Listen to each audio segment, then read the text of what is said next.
Hello friends, இன்றைக்கி வந்து நம்ம நைட் டின்னருக்கு பண்ண போகிறேன்.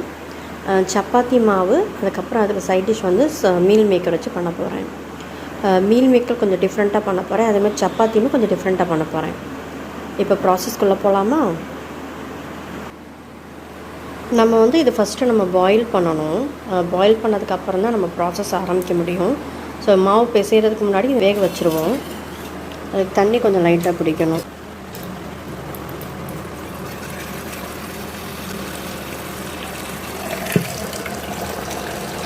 இவ்வளோ தண்ணி போதும், ஏன்னா அப்புறம் மேலே எலும்பிட்டு வந்துட்டுருக்கோம். ஸோ வச்சு இதை அடுப்பில் போட்டு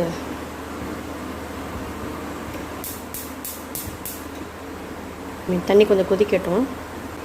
தண்ணி கொதிச்சதுக்கப்புறம் தான் நம்ம மீல் மேக்கர் போட முடியும். இந்த ஹையில் வச்சா தான் சீக்கிரம் ஆகும், அதனால் ஹையில் வச்சுட்டேன். இது கொஞ்சம் மூடி வச்சோம்னா கொஞ்சம் சீக்கிரம் கொதிக்கும். தண்ணி கொஞ்சம் சீக்கிரம் சூடாகும், அதனால் கொதிக்கட்டும். நமக்கு என்ன வேலை, தோட்டத்தை வேடிக்கை பார்க்குறதான். கேப் கிடைக்கும் போதெல்லாம் இங்கே வந்து நின்றுவேன். என்னுடைய ஃபேவரட் ஸ்பாட் இது. நீ கொஞ்சம் மோடமாக இருக்குது, காற்று கொஞ்சம் நல்லா அடிக்குது.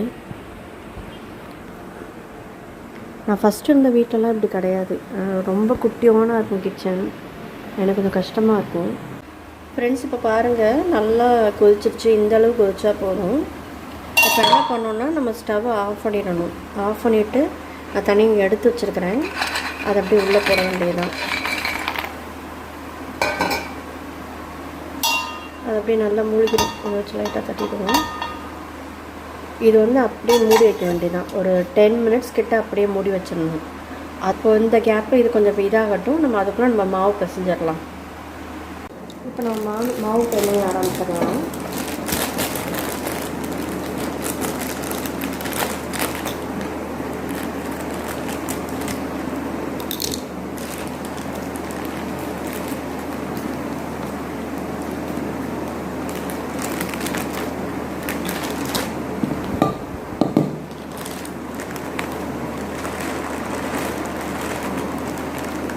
இப்போ இந்தளவு உப்பு எடுத்துருக்கேன். மாவு வந்து நான் இவ்வளோ எடுத்துருக்கேன். ஸோ அதுக்கு இவ்வளோ உப்பு போட்டால் சரியாக இருக்கும். நான் இந்தளவுக்கு நான் பிணைஞ்சி வச்சுருக்கேன். இன்னும் கொஞ்சம் எண்ணெய் ஊற்றி இது திரும்ப கொஞ்சம் சாஃப்டாகணும். முக்கால்வாசி எண்ணெய் இதிலே ஊற்றிடுவேன்.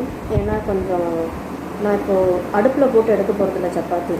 சப்பாத்தி மேக்கரில் சேர்த்துவேன். இந்த மாவை 2 hours ஊற வச்சோன்னா இதுக்கு மேலே லைட்டாக இதை ட்ரை ஆகாமல் இருக்கிறதுக்கு லைட்டாக ஒரு கோட்டிங்.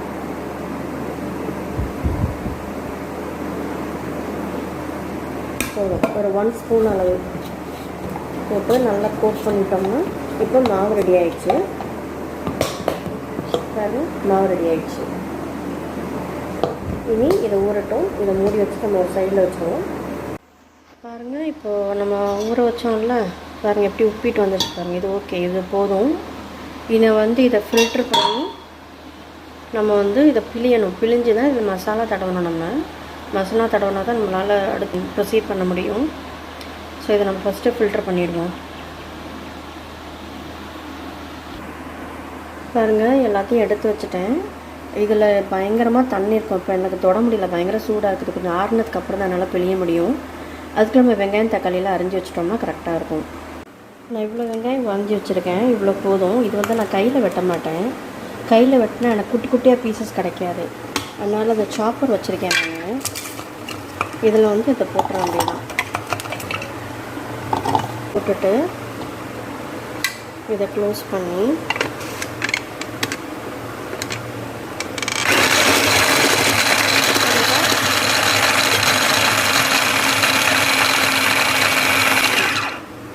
அவ்வளோதாங்க. குட்டி குட்டியாக எனக்கு அரிஞ்சு கொடுத்துருச்சு. எனக்கு இந்த அளவு தான் வேணும். இன்னும் கொஞ்சம் அரிஞ்சால் கூட நல்லாயிருக்கும். இன்னும் அதை கூட போடுறேன்.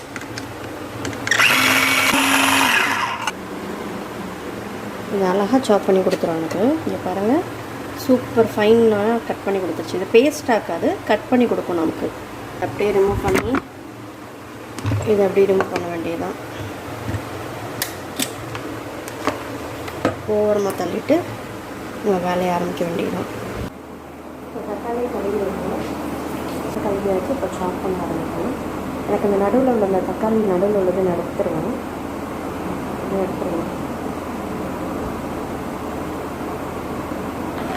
எல்லாத்தையும் சாப் பண்ணி ரெடி பண்ணி வச்சுருவோம்.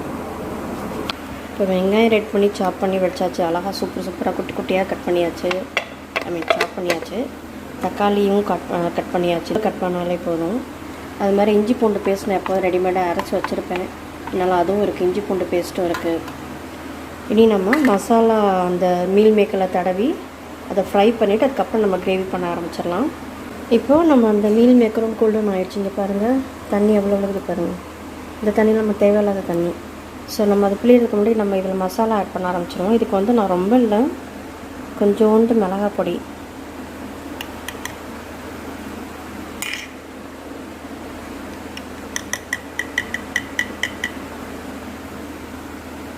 நல்லா போதும். அது மாதிரி கொஞ்சோண்டு மஞ்சள் பொடி, நல்லா போதும். இது 2 பொடி மட்டும் போதும் இப்போதைக்கு. கொஞ்சம் ஜிஞ்சர் கார்லிக் பேஸ்ட்,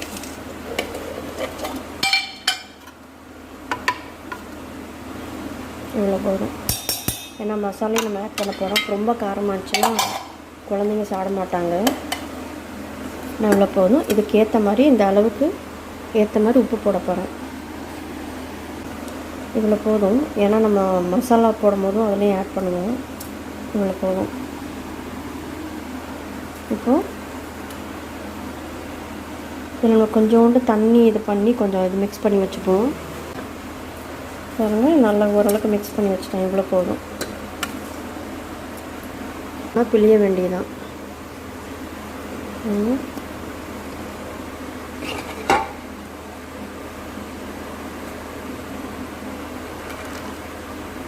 பாருங்கள், ஃபுல்லாக பிழிஞ்சிட்டேன். இவ்வளோ தண்ணி தேவையில்லாத தண்ணி. அதை நம்ம குப்பையில் போட்டுடலாம். தண்ணி தேவையில்லை. இப்போ இந்த நம்ம போட்டிருக்க மசாலாவில் இதை கொஞ்சம் லைட்டாக கலந்துட்டு பாருங்கள், நல்லா இது பண்ணியாச்சு. இதில் இன்னும் லைட்டாக கொஞ்சம் அரிசி மாவு மட்டும் நான் தூவ போகிறேன். தூவிட்டு அடுத்து நம்ம அதை பொரிச்சு எடுக்க வேண்டியதான். பாருங்கள், கலந்து வச்சுருக்கோம்ல, இதில் லைட்டாக அரிசி மாவு, ரொம்பலாம் வேண்டாம், லைட்டாக. இப்போ கலந்தாச்சு. இது ஒரு ஸ்பூன் வச்சு நம்ம நல்லா கிண்டி விட்டுருவோம். பாருங்கள், ஃபுல்லாக கலந்தாச்சு. நல்லா கோட் ஆகிடும். பாருங்கள், எண்ணெய் ஊற்றிட்டேங்க. அது கொஞ்சம் சூடாகட்டும். இது பொரிக்கும் போது பயங்கர ஸ்மோக் வரும். என்னுடைய சிம்னியை வந்து நான் ஆன் பண்ணிக்கிறேன்.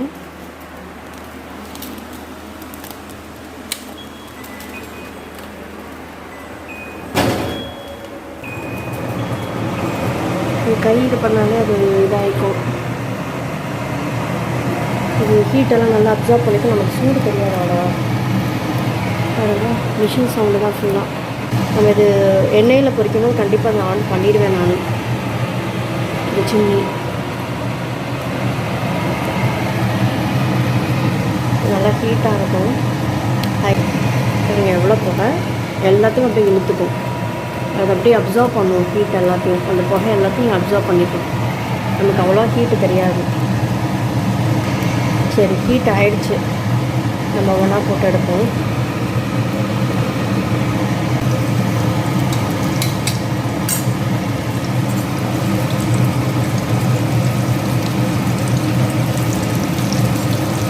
ஏன் இதை நான் பொரிக்கிறேன்னா, நம்ம கிரேவியில் போடும்போது அது ஒரு மாதிரி சொதன்ட்டு இருக்கும். இதை ஃப்ரை பண்ணி போட்டோம்னா தனித்தனி பீஸாக இருக்கும், எடுத்து சாப்பிட நல்லாயிருக்கும். அதனால தான் நான் ஃப்ரை பண்ணுறேன். இதுலேயும் கொஞ்சம் மசாலா இறங்கும்.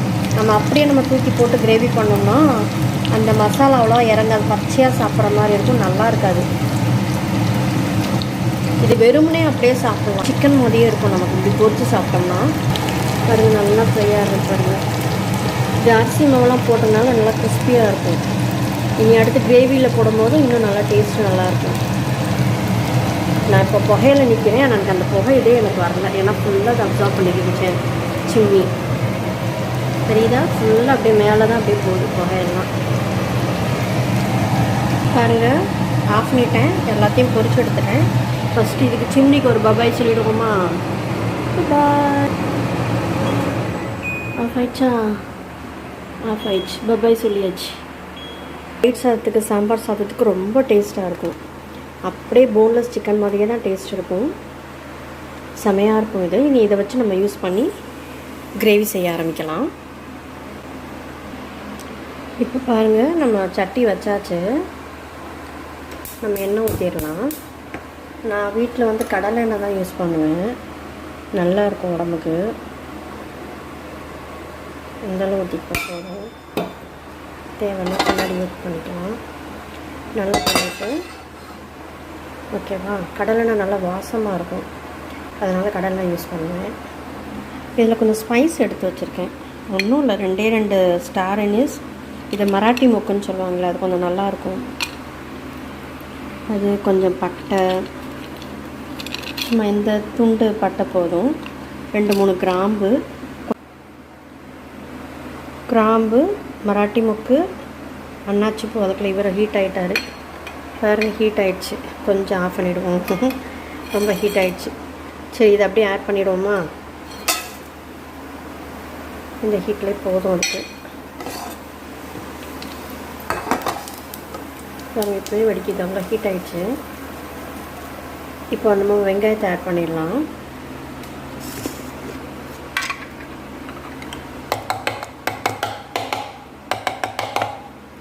எனக்கு பிடிச்ச விஷயமே தான், வேலையே இல்லை.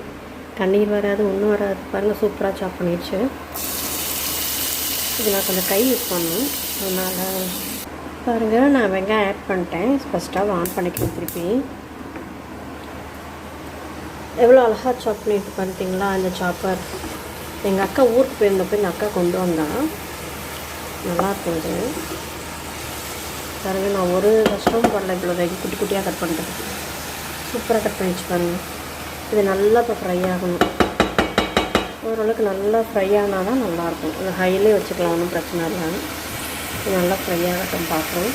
இந்த ஹோல் ஸ்பைசஸ் வந்து ரொம்ப ஆட் பண்ண வேண்டாம். வாயில் பட்டுச்சுன்னா அப்புறம் ஒரு மாதிரி இதாக இருக்கும். அதனால தான் கொஞ்சம் கொஞ்சமாக தான் யூஸ் பண்ணியிருக்கேன். 1-2 போட்டாலே போதும், ஃப்ளேவர் உள்ளே இறங்கிடும்.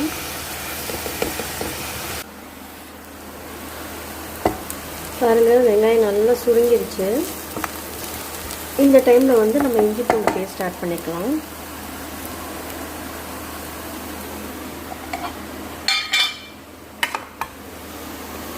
ரொம்ப வேண்டாம், ஏன்னா அதுலேயே மசாலா போட்டிருக்கோம். மசாலாலேயே மீல் மேக்கர்லேயே நம்ம போட்டிருக்கோம். அதனால் இது ரொம்ப காரம் ஆகிடக்கூடாது.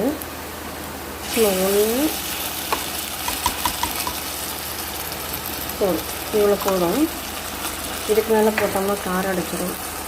இந்த பச்சை வடை போகிற வரைக்கும் நம்ம வதக்கினா போதும். நான் அந்த ஆச்சி சிக்கன் மசாலா தான் யூஸ் பண்ண போகிறேன். ஏன்னா வீட்டில் சிக்கன் மசாலா அரைக்கலை. ரொம்ப போட வேண்டாம்.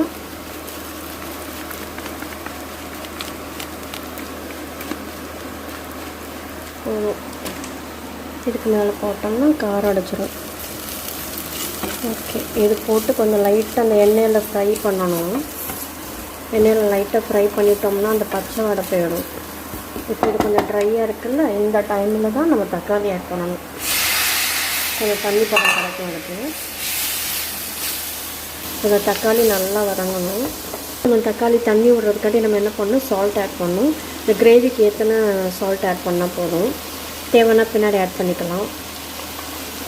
போட்டு நல்லா கிண்டிட்டு நான் தயிர் ஆட் பண்ணுவேன். இதெல்லாம் போட்டால் போதும்.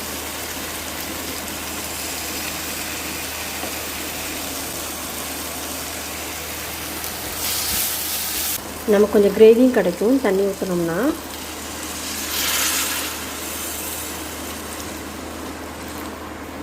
இந்தளவுக்கு நம்ம கிரேவி வேணும்ல சப்பாத்திக்கு, அதனால் இவ்வளோ தண்ணி ஊற்றிருக்கேன். நல்லா வேக வைக்கணும். இது நல்லா எண்ணெய் பிரிஞ்சு வரணும். வெயிட் பண்ணுவோம். பாருங்கள், நல்லா கிரேவி கொதிச்சிட்ருக்கு. பாருங்கள், நல்லா கொதிச்சிட்ருக்கு கிரேவி. என்ன பண்ணுன்னா அப்படியே ஸ்மாஷ் பண்ணி விட்டுறேன். அப்போ கொஞ்சம் வேலை கொஞ்சம் சீக்கிரம் முடியும்.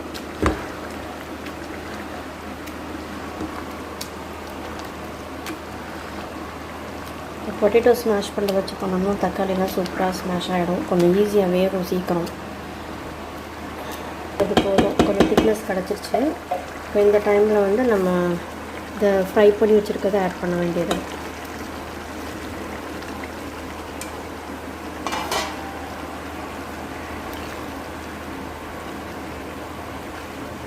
பாருங்க ஆட் பண்ணியாச்சு.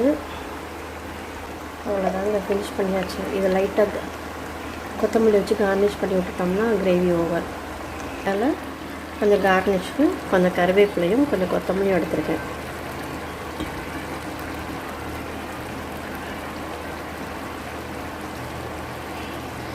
அவ்வளோதாங்க. இதை கிண்ட வேண்டாம், நம்ம அப்படியே மூடி வச்சிட்டோம்னா அந்த வாசம் அப்படியே உள்ளே இறங்கும். கருவேப்பிலோட வாசமும் கொத்தமல்லியோட வாசமும் உள்ளே கிரேவியில் அப்படியே இறங்கிடும். கிரேவி சூப்பராக இருக்கும் சப்பாத்திக்கு. சிக்கன் சாப்பிட விருப்பம் உள்ளவங்க சிக்கன் கிடைக்காத நேரத்தில் இந்த மாதிரி செஞ்சு சாப்பிட்லாம். நீங்கள் நல்ல சைட் டிஷ். இது அப்படியே மூடி வச்சு வேண்டியதான். லிட்டு மாவு வந்து 3 மணி நேரம் நல்லா ஊறிடுச்சு. இது உருண்டை பிடிச்சி வச்சுட்டோம்னா நம்ம சுட ஆரம்பிச்சிடலாம். இப்போதைக்கு நான் 4 மட்டும் உருண்டை பிடிச்சிருக்கேன்.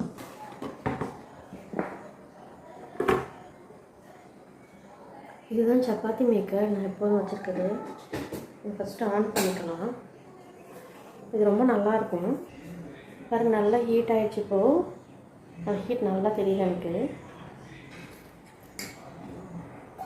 இப்போ ஃபஸ்ட்டு சப்பாத்தி மட்டும் நம்ம வந்து லைட்டாக ஆயில் ஊற்றணும். லைட்டாக சும்மா அந்த 1/4 ஸ்பூன் கூட இல்லை, ஃபியூ ட்ராப்ஸ் போட்டுட்டு இதை இப்படி பண்ணி ஒரு ப்ரெஸ் ஆகணும். பாருங்கள், பர்ஃபெக்ட் ரவுண்டு. இது நான் போட்டு தேய்ச்சிருந்தா கூட எனக்கு இவ்வளோ பர்ஃபெக்டாக வந்திருக்காது. பண்ணோன்னா லைட்டாக சும்மா அந்த எண்டில் மட்டும் இப்படி தேய்ச்சிட்டா போதும். லைட்டாக 2 பக்கம் கொஞ்சம் லைட்டாக வெந்ததுக்கப்புறம் இப்படி நம்ம தேய்ச்சிட்டு திருப்பினோம்னா இங்கே பாருங்கள், மாவை வந்து ஒரு 10 மினிட்ஸில் முடிச்சிடுவேன். இல்லைனா சூடாக இங்கே உட்காந்துருவாங்க, சுட செஞ்சு கொடுத்தோம்னா சாப்பிட்டுட்டே இருப்பாங்க. அவ்வளோதான். பாருங்கள், அழகாக வெந்துருச்சு. முடிஞ்சிச்சு. அவ்வளோ ஒரு சப்பாத்தி ஓவர். இங்கே பாருங்க, சப்பாத்தி ஃபினிஷ். அழகாக வெந்துருச்சு. அடுத்த சப்பாத்தி போட்டு காட்டுறேன். ஒரு ப்ரெஸ். அவ்வளோதான், பர்ஃபெக்ட் சர்க்கிள். இது 2 பக்கம் லைட்டாக நம்ம திருப்பி போட்டுக்கலாம். பாருங்க, டக்குன்னு உப்புது பாருங்கள். நிறைய பேருக்கு இது வச்சுட்டு யூஸ் பண்ண தெரியல. பாருங்கள், அழகாக உப்பிட்டு வருது பாருங்கள். பார்த்தீங்களா, அழகாக உப்புது பாருங்கள். நல்லா அழகாக பார்த்தீங்களா. இதே நான் வந்து அடுப்பில் போட்டோம்னா கண்டிப்பாக எனக்கு எல்லாம் உப்பாது. தெரியுதா, அழகாக உப்பிட்டு வருது பாருங்கள்.